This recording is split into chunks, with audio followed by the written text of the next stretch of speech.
नमस्कार विद्यार्थी मित्रांनो, तर या लेक्चर मध्ये आपल्याला बिझनेस टॅक्स मधील आपण चौथा टॉपिक पाहत होतात. त्यामधील आपण थिअरी 2 प्रॉब्लेम घेतलेले आहेत. तर या लेक्चर मध्ये सुद्धा कोरिलेशन अनालिसिस वरतीच Karl Pearson's coefficient of correlation वरती तिसरा प्रॉब्लेम घ्यायचा आहे.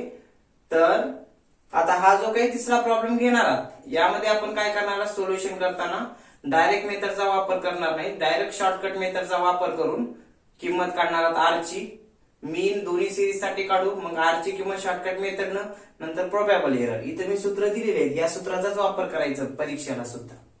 ते डायरेक्ट मेथडचा आपल्या प्रॅक्टिस साठी म्हणून परीक्षेला जर आलं काढला त्या मेथडने बी चांगलीच गोष्ट आहे, पण दोन्ही मेथडनं काढावं लागत. कारण ह्याच्यामध्ये काय स्टेप वाढतात या सूत्रानुसार, त्याच्यामध्ये स्टेप नाहीत. म्हणून ह्या सूत्रानंच काय करा, Karl Pearson coefficient of correlation परीक्षेला हमखास येतेच, दुसरी मेथडच नाही या चॅप्टर वरती.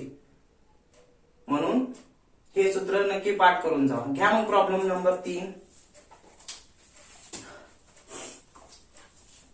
कितवा प्रॉब्लेम हो? प्रॉब्लेम नंबर 3 ना. Problem number 3. Calculate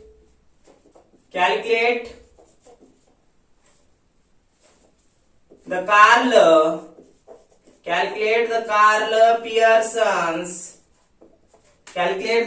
Pearson's coefficient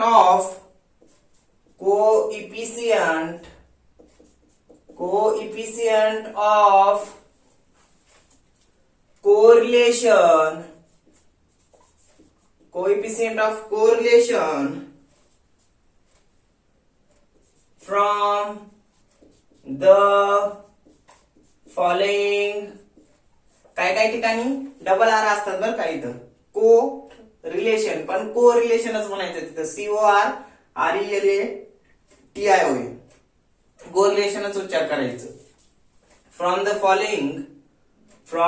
following data. घ्या मग त्याच्यामध्ये एक्स आणि वाय मेजरमेंट. एक्स आणि वाय मेजरमेंट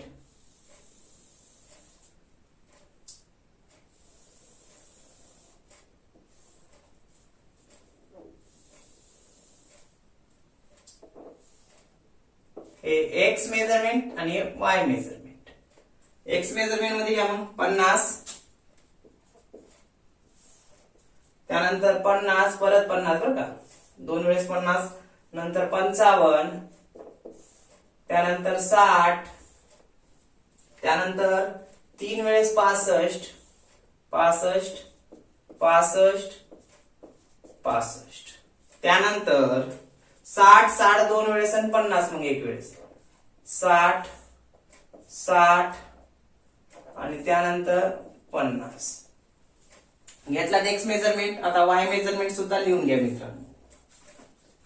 11 13 14 16 2 वेळेस 15, त्यानंतर 14, त्यानंतर 13 आणि शेवटी परत 13. असा प्रॉब्लेम दिलाय. खाली घ्या मग कंसात दिले, कंसाच्या बाहेरच आहे. Use 60 and 14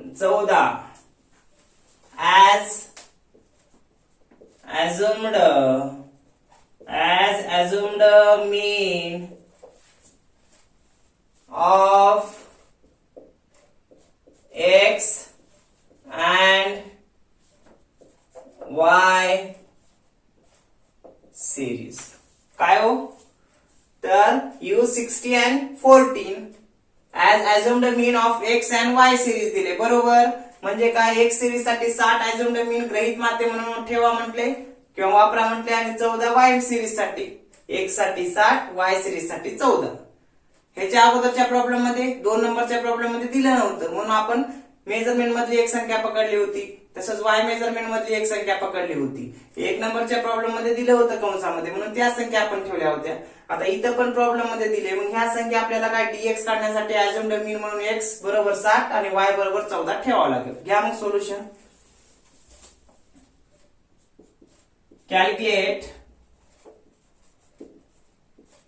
Carl Pearson's coefficient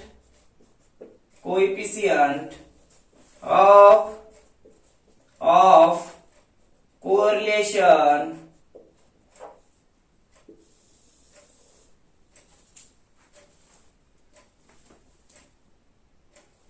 किती कॉलम तयार करावा लागेल सांगा बरं आता तुम्ही. तिसरा प्रॉब्लेम आहे, सांगा. 7 कॉलम. एक, नंतर दुसरा dx चा, त्यानंतर तिसरा dx वर्गाचा, त्यानंतर y चा, त्यानंतर dy चा, त्यानंतर dy वर्गाचा, त्यानंतर dx dy. आता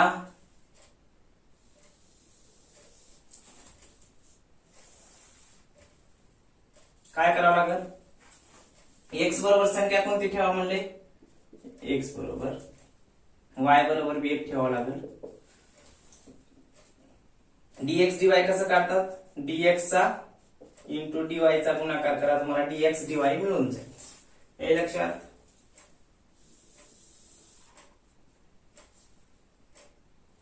तिसरा प्रॉब्लेम आहे, तुम्हाला येतो प्रॉब्लेम सोडायला.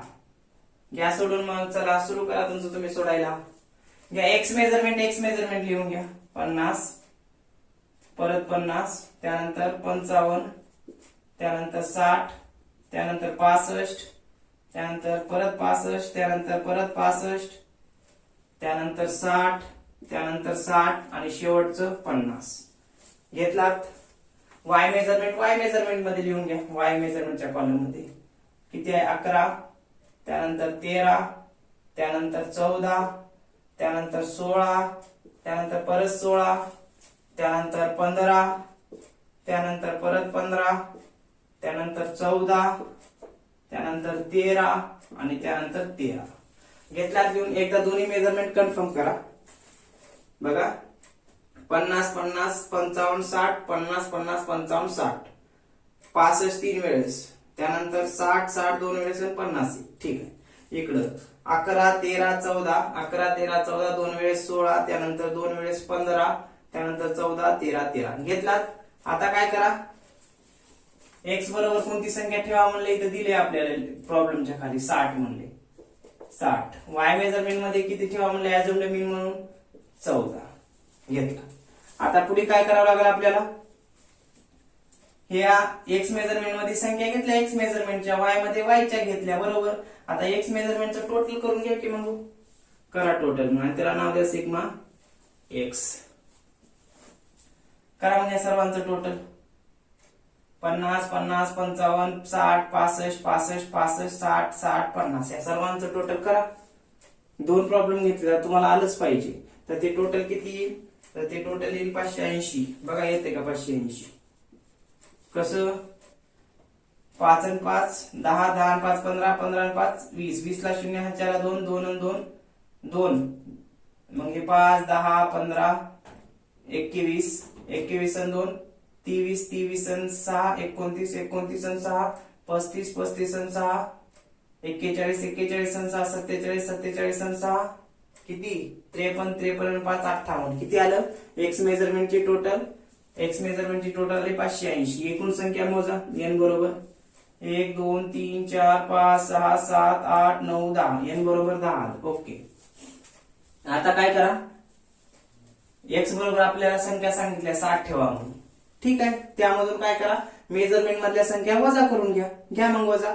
जर ही संख्या ऍझ्युम्ड मीन म्हणून आपण ठेवलेली जर मोठी असेल तर मायनस येईल वजाबाकी करून, पण समजा यामधली जर मोठी असेल तर प्लस येईल. करा. 60 मधून 50 गेले राहतात किती? 10. पण ही संख्या मोठी असल्यामुळे मायनस. 60 मधून 50 गेले राहतात किती? 10. ही संख्या मोठी असल्यामुळे मायनस 10.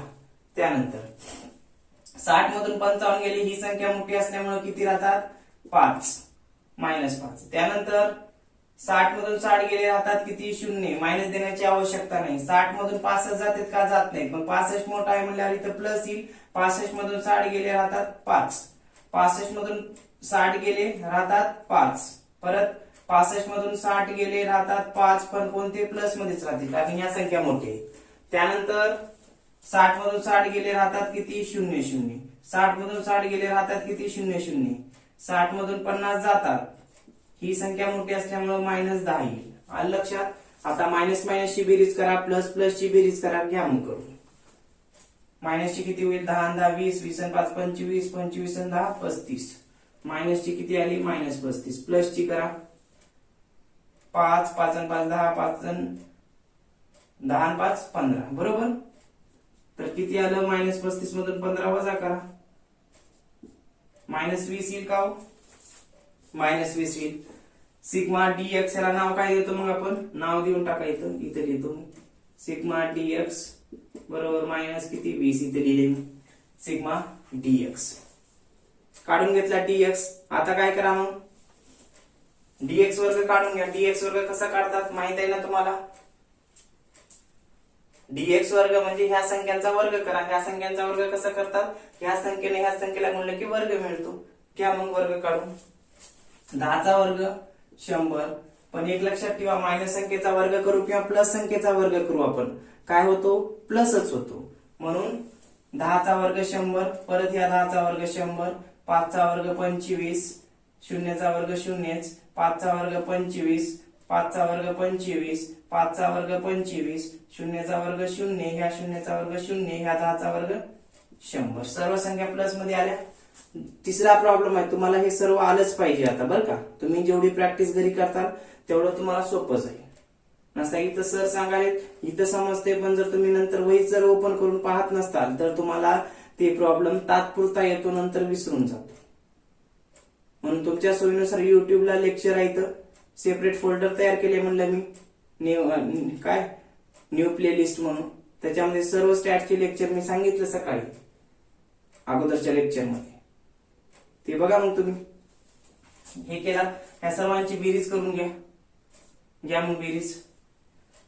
100 आणि 100 200, 250, 250, हे 300, 400. 400 येते का. सिग्मा dx वर्ग बरोबर किती आली बेरीज 400 येते का बघा. सिग्मा dx वर्गाची बेरीज इथं पण लिहितो मी 400, म्हणजे तिथं जर ओळखू नाही गेलं तर इथं 400. सर्व प्लस मध्येच असणार आहे, हे लक्षात. त्यानंतर y मेजरमेंट घेतलेली आहे. आता x मेजरमेंट झाला, आता y मेजरमेंट कडे. y मेजरमेंट घेतला, y मेजरमेंटची टोटल करा मग. करा टोटल y मेजरमेंटची. 11 13 14 16 16 15 15 14 13 13 किती होते टोटल, गेट करू. 1 आणि 3 4, 4 आणि 4 8, 8 आणि 6 14, 14 आणि 6 20, 20 आणि 5 25, 30 34. त्यानंतर 40 ना, 40 ला 0, हा 4 आणि 1 5 6 7 8 9 10 11 12 13 14, 140 येईल ना. 140 येते टोटल बरोबर. आता एकूण संख्या मोजा. ह्याला नाव काय देतो आपण 140 ला. या सिग्मा y बरोबर 140. एकूण संख्या किती आहे तर 10 असतील. 1 2 3 4 5 6 7 8 9 10, इकडे जेवढे आहे तिकडेच असणार आहे. n बरोबर 10. त्यानंतर पुढे dy काढून घ्या. dy कसं काढतात तर आपल्याला प्रॉब्लेम मध्ये सांगितले y मेजरमेंट साठी किती सांगितले 14. इथं x आहे अगोदर म्हणून 60 x साठी, नंतर y आहे म्हणून इथं दुसरी संख्या y साठी म्हणून 14 घेतलं बरं का. आता या 14 मधून ह्या संख्या वजा करा. घ्या मग वजा करू. ह्याच्यातून ह्या संख्या वजा करा. करा मग वजा. येतात ना तुम्हाला, करा मग वजा. 14 तून 11 गेले राहतात किती, 14 तून 11 गेले, ही संख्या मोठी असल्यामुळे 3 राहतात बरोबर, पण ही संख्या मोठी असल्यामुळे -3. 14 तून 13 गेले राहतात किती 1, ही संख्या मोठी असल्यामुळे -1. 14 तून 14 गेले 0 राहतात, प्लस किंवा मायनस देण्याची आवश्यकता नाही. किंवा मग इथं आपण काय करू, 1 मिनिट. 14 तून 11 गेले राहतात -3, 14 तून 13 गेले राहतात किती -1 बरोबर. 14 तून 14 गेले राहतात 0. त्यानंतर 14 तून 16 जातात का नाही, ह्याच्यातून 16 ते 14 वजा करा, राहतात किती +2. 16 तून 14 गेले राहतात +2. त्यानंतर 15 तून 14 गेले राहतात +1. 15 तून 14 गेले राहतात किती +1. 14 तून 14 गेले राहतात किती 0. 13तून 14 जात नाही, 14तून 13 गेले राहतात किती -1, 14तून 13 गेले राहतात किती -1. घेतला dy काढून. कसं केलं, जी संख्या सांगितली होती अझ्युम्ड मीन म्हणून, कधी अझ्युम्ड मीन देईल, कधी मीन देईल, कधी ते अरिथमेटिक मीन देईल. हा, तर तेव्हा बघायचं दिले का, आणि दिला असेल तर संख्या ठेवून घ्यायचं. घेतली मग 60 x साठी आणि 14 y साठी काढून घेतलं. 14तून y मेजरमेंट हे जे काही सांगितले अझ्युम्ड मीन, त्याच्यातून ह्या संख्या आपण वजा केल्या. बरोबर, वजा केल्यानंतर काय केलं, लिहून घेतलं मग ह्या संख्या. जर आपल्याला जे सांगितले अझ्युम्ड मीन बरोबर संख्या ठेवल्या, ती जर मोठी असेल तर आपण मायनस देतो, आणि जर y मेजरमेंट मधली जर मोठी असेल तर प्लस द्यायचं. मग आपण dy चा कॉलम काढून घेतला. आता dy वर्ग काढून घ्या. dy वर्ग कसं काढतात, जसं dx वर्ग काढला तसं dy वर्ग काढून घ्या. येतो, घ्या मग काढून. 3 गुणिले 3 करा, 3 चा वर्ग किती सांगा बरं, 9. वर्ग केला असता मायनस संख्या असो प्लस संख्या असो, वर्ग केला असता प्लसच येतो. 3 चा वर्ग 9, 1 चा वर्ग 1च, 0 चा वर्ग 0, 2 चा वर्ग 4, 2 चा वर्ग 4, 1 चा वर्ग 1, 1 चा वर्ग 1, 0 चा वर्ग 0, 1 चा वर्ग 1, 1 चा वर्ग 1, मायनस संख्येचा विवर्ग प्लसच, प्लस संख्येचा विवर्ग प्लसच. घेतला dy वर्ग काढून घेतला. पण इथलं एक राहिली आपली गोष्ट कोणती, या dy मधल्या मायनस मायनस ची बेरीज करा, प्लस प्लस ची बेरीज करा, मोठ्यातून लहान वजा करून घ्या. हे राहिले. करा मग मायनस मायनस ची बेरीज आधी 3 आणि 1 4 5 6, मायनस ची बेरीज किती -6, प्लस ची करा मग 2 आणि 2 4 5 6, प्लस ची बेरीज किती 6.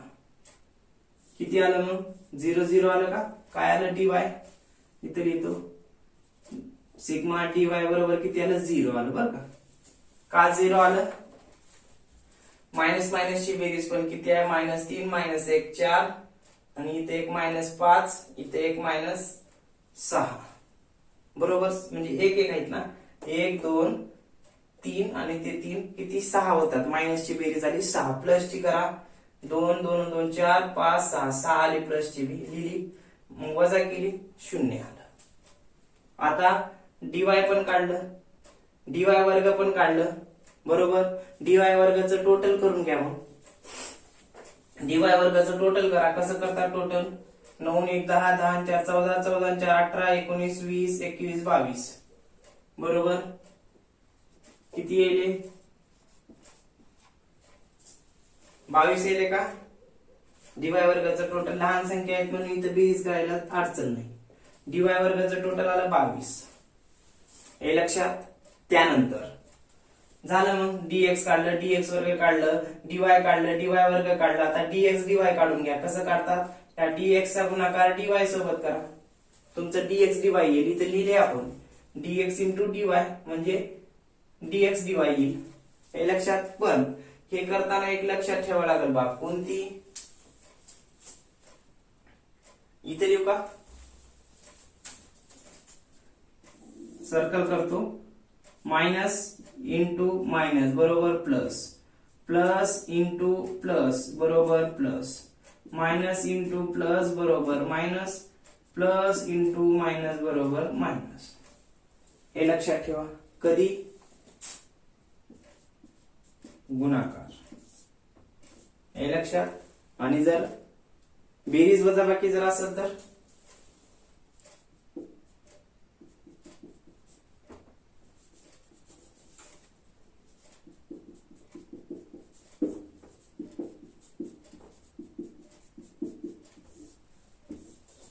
काय करावं लागेल, प्लस प्लस बरोबर प्लस, मायनस मायनस बरोबर काय होते, प्लस होते पण मोठ्या संख्येचं चिन्ह. आता तिथं मोठ्या संख्येचं चिन्ह कधी मायनस बी असू शकते, कधी प्लस बी असू शकते.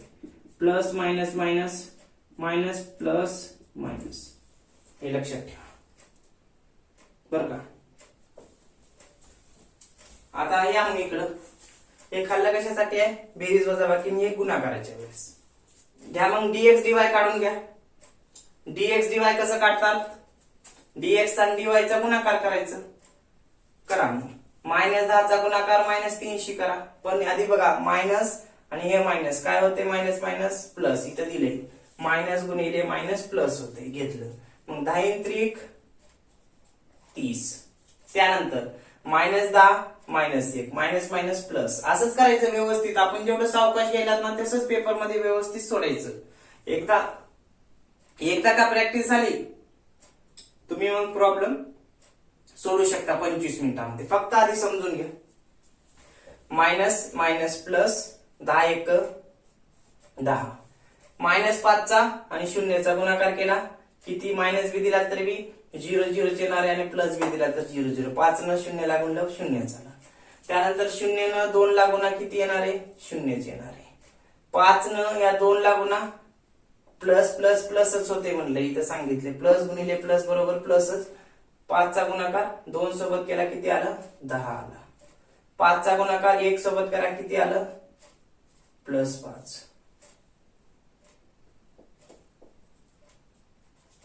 त्यानंतर या 5चा गुणाकार 1 सोबत करा, परत किती येते, +5च येईल ना, कारण दोन्हीला प्लस प्लस आहे. त्यानंतर या 0 न गुणाकार करा, 0ला किती येईल, 0 येईल. मायनस प्लस देण्याची आवश्यकता नाही.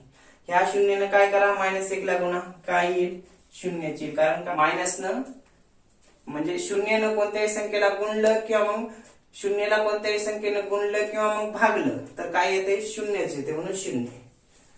-10 गुणिले -1 किती येईल, मायनस मायनस होईल या ठिकाणी प्लस, पण किती येईल, +10. हे लक्षात बघा, एकदा कन्फर्म करून घ्या. 30 10 0 0 10 5 5 2 वेळेस 0 आणि +10 आलं. आता काय करा, मग इथं लिहा किंवा मग खाली लिहा, कोणतेही चालते. सिग्मा dx dy बरोबर किती येईल. आता इथं प्लस मायनस आहे का कोणती संख्या, नाही, सर्व प्लसच आहेत बरोबर. मग 30 आणि 10 40, 40 आणि 10 50, 50 आणि 10 60, 60 आणि 10 70. किती आली बेरीज, सिग्मा dx dy ची 70 आली. या पद्धतीने काय 7 कॉलम तयार करून घेतल्यात आपण बरोबर. आता काय करा, मग या पद्धतीनुसार मीन काढा. मग दुसरं मीन काढा. एक्स सिरीज साठी, हे वाय सिरीज साठी कार्ल पियर्सनचं सूत्र ठेवा हे, नंतर प्रोबॅबल एरर काढून घ्या. आता ह्या किमती परत खाली घेऊन घ्यायची गरज आहे का, जसं अगोदरच्या प्रॉब्लेम मध्ये आपण घेतला. मला वाटते गरज नाही, कारण का त्या प्रॉब्लेम मध्ये शॉर्टकट मेथड बी होती, डायरेक्ट मेथड बी होती. डायरेक्ट मेथडने एक मेथड आपली वाढालती, पण आता कसं आहे, 2 मीन नंतर एक आर ची किंमत आणि एक प्रोबॅबल एरर बसून जाईल. म्हणून डबल ह्या किमती इथं खाली लिहिण्याची आवश्यकता नाही, कारण समजून येईल तुम्हाला व्यवस्थित. मग डायरेक्ट काय करा, काढा मीन एक्स आणि वाय सिरीज साठी. नंबर 1, मग calculate mean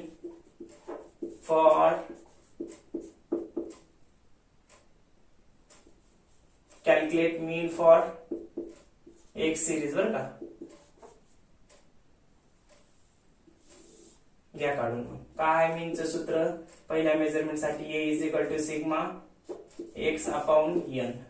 A is equal to sigma X ची किंमत किती आहे, टोटल मेजरमेंटची, पहिल्या मेजरमेंट जी काही आहे त्याची टोटल किती आहे सांगा, 580. इथं दिले की टोटल यांची. एन म्हणजे एकूण संख्या, मेजरमेंट मध्ये 10. ए बरोबर 580 ला 10 न भागलं किती आलं, 58. ते तुमचं काय आलं, मीन कोणत्या सिरीज साठी, एक्स. त्यानंतर लगेच आता काय करा, calculate mean for Y series. या काढून मग A is equal to sigma Y येईल, तिथं एक्स होतं, एक्स साठी भागिले एन. ए बरोबर किती येईल, मग एक्स मेजरमेंटची टोटल किती आहे, एक्स का वाय मेजरमेंटची टोटल, एकूण टोटल वाय मेजरमेंटची आहे 140 भागिले एकूण संख्येत वाय मेजरमेंट मध्ये देखील 10. किती आले मग किंमत, ए बरोबर 14 आली का, कसं, तर 140 ला 10 न भागाला 14 येईल. हा लक्षात. हे दोन्ही मीन काढून घेतला. आता काय करा, मग या सूत्राचा वापर करा, calculate Karl Pearson's coefficient of correlation काढून घ्या. मग किंमत R ची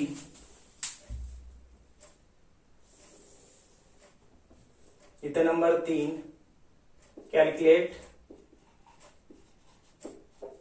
कार्ल पियर्सन्स कोएफिशिएंट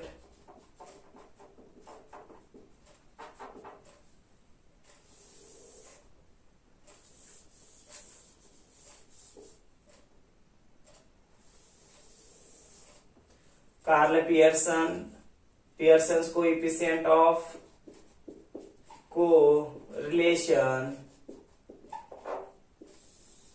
त्याचं सूत्र काय दिले R बरोबर sigma dx dy into n minus पहिल्या कंसात सिग्मा dx कंस बंद दुसऱ्या कंसात सिग्मा dy कंस बंद भागिले पहिल्या वर्गमूळामध्ये काय दिले हो x च्या किमती दिलेल्या आहेत x मेजरमेंटच्या बाबतीत काय सिग्मा dx वर्ग तिसरा कॉलम इंटू n म्हणजे numbers of item in measurement minus sigma dx कोणता दुसरा कॉलम त्याचा वर्ग दुसऱ्या वर्गमूळामध्ये काय दिले y च्या किमती दिलेल्या आहेत सिग्मा dy वर्ग म्हणजे सहावा कॉलम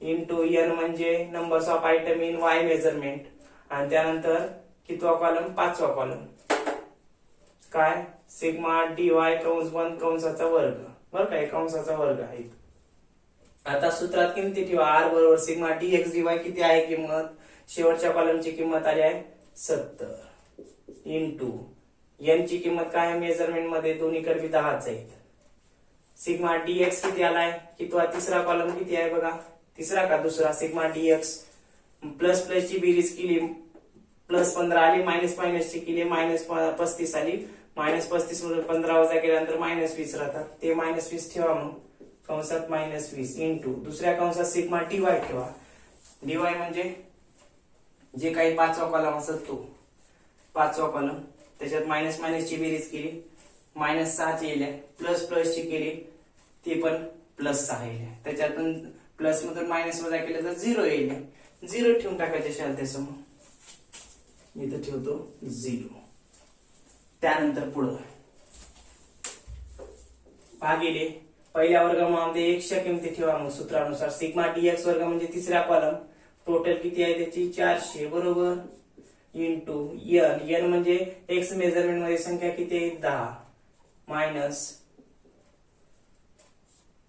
या मायनस 20 चा वर्ग करा इथं किंवा मग काय करा सिग्मा dx कंसाचा वर्ग आहे सिग्मा dx कुठे आहे इथं किती आहे ते मायनस 20 दुसऱ्या कॉलमचं त्याचा वर्ग करा कंस बंद करू ह्या आता या दोघात काही नाही म्हणजे इंटू आहे दुसऱ्या वर्गमूळामध्ये x च्या y च्या किमती घ्या सिग्मा dy वर्ग म्हणजे सहावा कॉलमचं टोटल किती आले 22 बरोबर इंटू n म्हणजे किती आहे 10 बरोबर मायनस सिग्मा dy किती आहे सिग्मा dy म्हणजे इथं 0 आहे ते किंवा मग जे काही पाचवा कॉलम आलाय प्लस प्लस ची 6 मायनस मायनस ची 6 मोठ्यातून लहान वजा केली तिथं 0 च येते मग कंसात 0 कंसाचा वर्ग आता पुढे R बरोबर 70 गुणिले 10 किती येतात 70 गुणिले 10 किती होतात 700 सूत्रातलं मायनसला मायनस त्या मायनस 20 न शून्यला गुणा तर किती येणार आहे शून्यच येणार आहे का मायनस लिहिलात काय नाही लिहिला तर काही फरक नाही म्हणून 700 गुणिले 700 मायनस सूत्रातलं मायनस 20 गुणिले शून्य शून्यला कोणत्याही संख्येनं गुणा किंवा भागा काय येणार आहे शून्यच येणार आहे म्हणून शून्य घेतलं भागिले आता काय करा पहिल्या वर्गमूळामध्ये गुणाकार करून घ्या कशाचा 400 गुणिले 10 करा किती येते 4000 येते सूत्रातलं मायनस आणि 20 चा वर्ग करा 20 चा वर्ग केल्यावर किती येईल 400 येते घ्या 400 गुणिले 10 किती 4000 सूत्रातलं मायनस 20 गुणिले 20 करा मायनसचा वर्ग प्लसच होतो प्लस संख्येचाही वर्ग प्लसच होतो इथं लक्षात ठेवा मायनस न एवढ्या गोष्टी लक्षात ठेवायच्या 2-3 एक गुणाकाराच्या बाबतीत बेरजी वजाबाकीच्या बाबतीत आणि वर्गच्या बाबतीत मायनस संख्येचाही वर्ग करा किंवा प्लस संख्येचाही वर्ग केला असता काय येतो तो प्लसच होतो ती घ्या मग 20 चा वर्ग किती येतो 400 आता ह्या दोघात इंटू दुसऱ्या वर्गमुळामध्ये तसंच करून घ्या. 22 गुणिले 10 करा, किती येईल? 220 येईल ना, 220. त्यानंतर 0चा वर्ग केला किती येतो? 0च येतो, हे लक्षात. त्यानंतर काय करा, आता हे इकडे घेतो. r बरोबर 700 मधून 0 वजा करा, किती राहतात? 700च राहते, भागिले. पुढे वर्गमुळामध्ये छेदामध्ये काय करा, 4000 मधून 400 वजा करा, किती राहतील? पहिल्या वर्गमुळामध्ये 4000 मधून 400 वजा केले असता ते राहतील 3600, बरोबर. पुढे इंटू दुसऱ्या वर्गमुळामध्ये काय करा, 220 कसं आले? 22 गुणिले 10, 220 आले. शून्याचा वर्ग 0, 220 मधून 0 वजा होतात का? नाही, मग जशा तसे 220 ला 220. r बरोबर 700 ला 700 भागिले काय करा, मग या 3600चा काय करा, वर्गमूळ सोडून घ्या ना. त्या मग वर्गमूळ सोडून कॅल्क्युलेटर ऑन, 3600 टाइप करा, वर्गमुळाचं चिन्ह दाबा, किती आलं? 60 आलं. 3600चं वर्गमूळ किती आहे? 60, म्हणजे 60 ह्या संख्याचा वर्ग किती आहे? 3600 इंटू 3600चा वर्गमूळ सोडून घेतला, 60 आलं. असं तसंच काय 220चा पण वर्गमूळ सोडून घ्या. 220 वर्गमूळ सोडून घेतला, किती आलं? 14.8323. पॉइंट नंतर 4 डिजिट घ्या, 14.8323. हे लक्षात. आता काय करा, मग r ला r, 700 ला 700 भागिले 60 गुणिले 14.8323 करा. मग 60 गुणिले किती?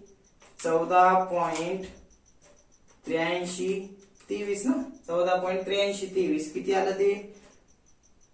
889.938.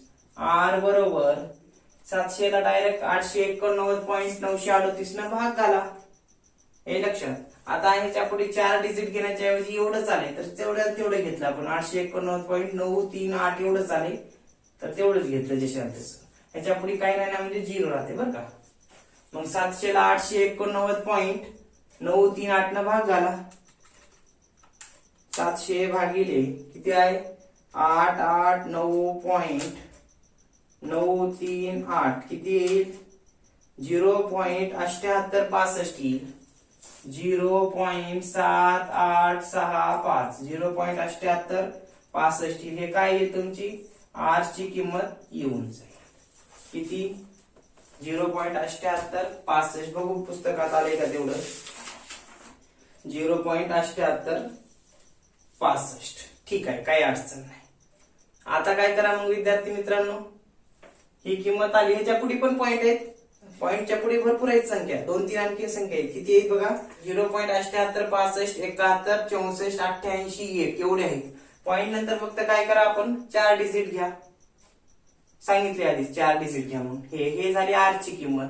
आता काय करा विद्यार्थी मित्रांनो, प्रोबॅबल एरर पण काढून घ्या. प्रोबॅबल एरर का काढतात? कारण हे जे काही कोएफिशिएंट ऑफ कोरिलेशन काढले त्याची योग्यता किंवा मग त्याची विश्वसनीयता तपासण्यासाठी प्रोबॅबल एरर काढतात. घ्या मग काढून.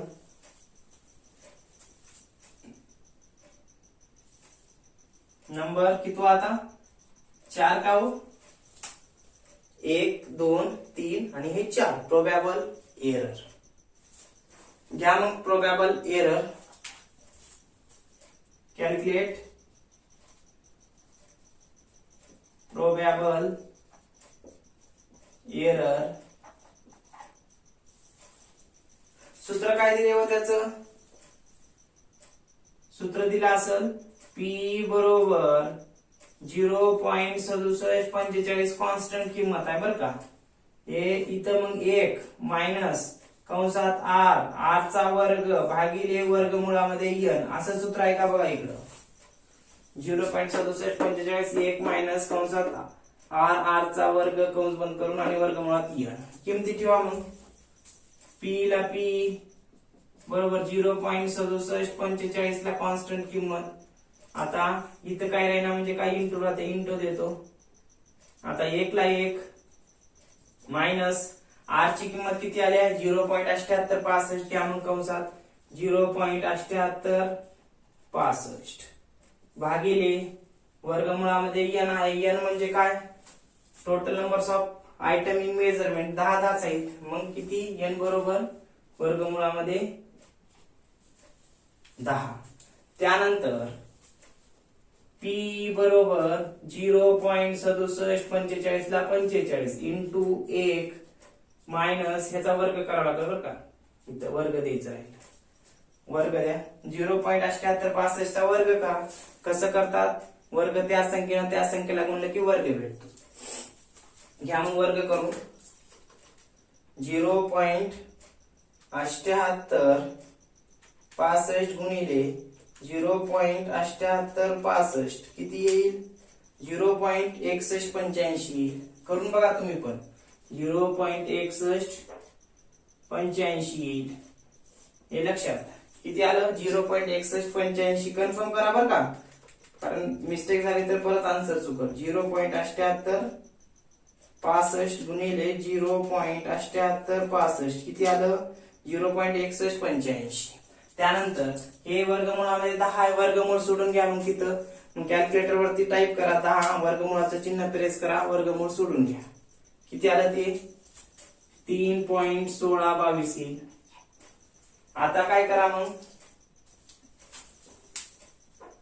पी ला पी 0.6745 ला 45 गुणिले 1 ला 1. आता या 0.6185 ला 3.1622 न भाग घाला. कसं 0.6185 ला 3.1622 न भाग घाला. या मग घालून 0.3185 किती 0.6185 भागिले किती दिले 3.1622 किती आलं मग 0.1955. घ्या मग लिहून पुढे पण आले डिजिट फक्त पॉइंट नंतर 4 डिजिट घ्या. 1 ला 1 मायनस ला मायनस किती आलं 0.1955 भागारून घेतल्यानंतर बरं का. त्यानंतर पी बरोबर 0.6745 ला 45 गुणिले गुणिलेला गुणिले 1 मधून हे वजा करा आधी 1 मायनस किती आहे 0.1955 बरोबर ते किती आलं 0.8045 ते घ्या लिहून मग 1 मधून 0.1955 वजा केलं तर ते येईल 0.8045. आता काय करा पी बरोबर यांचा गुणाकार करून घ्या. घ्या मग गुणाकार करून किती आहे ते 0.6745 गुणिले 0.8045 किती आलं 0.5426 पॉइंट नंतर 4 डिजिट घ्या. पॉइंटच्या पुढे बी डिजिट येलेत किती 0.54 26 35 25 असे येलेत पण पॉइंट नंतर फक्त 4 डिजिट घ्या. घेतलं पी. कसं काढलं पी प्रोबॅबल एरर पी म्हणजे सूत्र दिलंय. सूत्रात कॉन्स्टंट किंमत एक दिल्या 0.6745 एक पण दिले. आर ची किंमत जी काय आल्या 0.7865 त्याचा वर्ग करा. वर्ग केल्यानंतर एवढं येईल 0.6185. n म्हणजे वर्गमुळामध्ये n दिले. Numbers of item in measurement मध्ये किती आहे 10 आहे. ते सोडून घ्या. ती आलं 3.1622. किमतीला किंमत 1 ला 1 0.8185 ला 3.1622 न भाग घाला. किती येते भाग घातल्यानंतर 0.1955 येईल बरोबर. 0.1955 हे 1 मधून वजा करा. 1 मधून 0.1955 वजा केल्यानंतर 0.8045 येईल. या 0.8045 चा गुणाकार काय करा 0.6745 सोबत करा. हे लक्षात किती येईल मग 0.5426 येईल. हे झालं प्रोबॅबल एरर. आता बघा प्रोबॅबल एरर ची किंमत या आर पेक्षा जास्त आहे का कमी आहे इथं 0.8865 आहे, इथं किती आहे 0.5426. नक्कीच ही मोठी आहे, याचा अर्थ एक्स आणि वाय मध्ये काय सहसंबंध आहे, कोरिलेशन आहे. आन्सर कशामध्ये आलंय, प्लस मध्ये आले का मायनस मध्ये, आजचं प्लस मध्ये, याचा अर्थ काय एक्स आणि वाय मध्ये पॉझिटिव्ह कोरिलेशन आहे, हे पण नक्की आहे. आणि पीई ची किंमत ह्याच्यापेक्षा जास्त असते तर कोरिलेशन नसते, अब्सेन्स ऑफ कोरिलेशन असतं. तर जर नसतं तर ह्याची जर किंमत जास्त असती तर दोघात सहसंबंधाचा अभाव नसता एक्स आणि वाय मेजरमेंट मध्ये.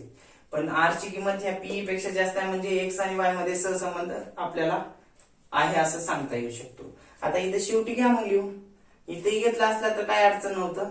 काय there is positive correlation between x and Y measurement किंवा मग सिरीज. घ्या मग शेवटी घ्या, आता काय अडचण नाही. घ्या मग लिहून खाली स्टार देऊन लिहा मग. There is positive coefficient of correlation between x and y series. बर का, लिहिलात म्हणजे या ठिकाणी काय एक्स आणि वाय मेजरमेंट मध्ये कोणता सहसंबंध आहे, पॉझिटिव्ह आहे. बर का, हे आपण कशाद्वारे सिद्ध केलं, या कोएफिशियंट ऑफ कोरिलेशन द्वारे आपण सिद्ध केलं. आणि ते बरोबर आहे, विश्वसनीय आहे का नाही याची तपासणी आपण प्रोबेबल एरर काढून केली, हे लक्षात. तर अशा पद्धतीने हा प्रॉब्लेम नंबर 3 या ठिकाणी सांगता येऊ शकतो. परीक्षेला जेव्हा असा प्रॉब्लेम येईल तर असा प्रॉब्लेम 15 मार्काला विचारला जातो. मग 15 मार्काला जर आलं तर डायरेक्ट मेथडनं काढण्याची गरज नाही, आर डायरेक्ट मीन दोन्ही सिरीज साठी काढा, Karl Pearson coefficient of correlation काढा, प्रोबॅबल एरर काढा, 15 मार्क मिळून जातील. प्रोबॅबल एरर जर विचारलं प्रॉब्लेम तर ठीक, नसलं विचारलं तरी काढून टाका, काही अडचण नाही, हे लक्षात. आपले मार्क त्याला जेवढं पाहिजे त्याच्यापेक्षा जास्त जर आपण दिलं अर्ध्या तासामध्ये प्रॉब्लेम होतो, हे लक्षात. हे या पद्धतीनं या ठिकाणी प्रॉब्लेम सांगता येऊ शकतो. आणि इथं तुम्हाला एवढं जर 7 कॉलम तयार केला तर 5 मार्क भेटतात. हे आर ची किमतीपर्यंत जर काढलात, हे मीन 2 आणि हे आर ची किंमत, तर इथं तुम्हाला किती, ते 5 मार्क, हे 5 मार्क, 10 मार्क आणि हे प्रोबॅबल एररचे 5 मार्क, असे 15 भेटतात. प्रोबॅबल एरर जर विचारलं गेलं तर हे 5 मार्काला विचारते फक्त 7 कॉलम आणि इथून हे मीन आणि आर च्या किमतीपर्यंत 10 मार्क, असे 15 मार्क, 5 आणि 10 15 असं विचारू शकतोय. किंवा मग हे 7 मार्काला विचारू शकते 7 कॉलम आणि बाकीचे 8 मार्काला आर ची किमतीपर्यंत, असे 15 मार्क. आणि इथं तुम्हाला हे काढता आलं, सूत्र ठेवता आलं आणि थोडं तुमचं सूत्रामध्ये स्टेप मध्ये काही गडबड झाली, नाही गेलं तर तुमचं पूर्ण चुकत नाही आन्सर. स्टेपला तुम्हाला मार्क असतात स्टॅट मध्ये, जिथपर्यंत तुमच्या स्टेप बरोबर आहे तिथपर्यंत तुम्हाला मार्क दिले जातात, हे लक्षात. एवढी एक गोष्ट राहू दे लक्षात आणि प्रॅक्टिस करा व्यवस्थित. काही अडचण असेल तर विचारा. Okay, thank you. पुढल्या लेक्चर मध्ये आपण काय करू, प्रॉब्लेम नंबर 4 असाच घेऊ.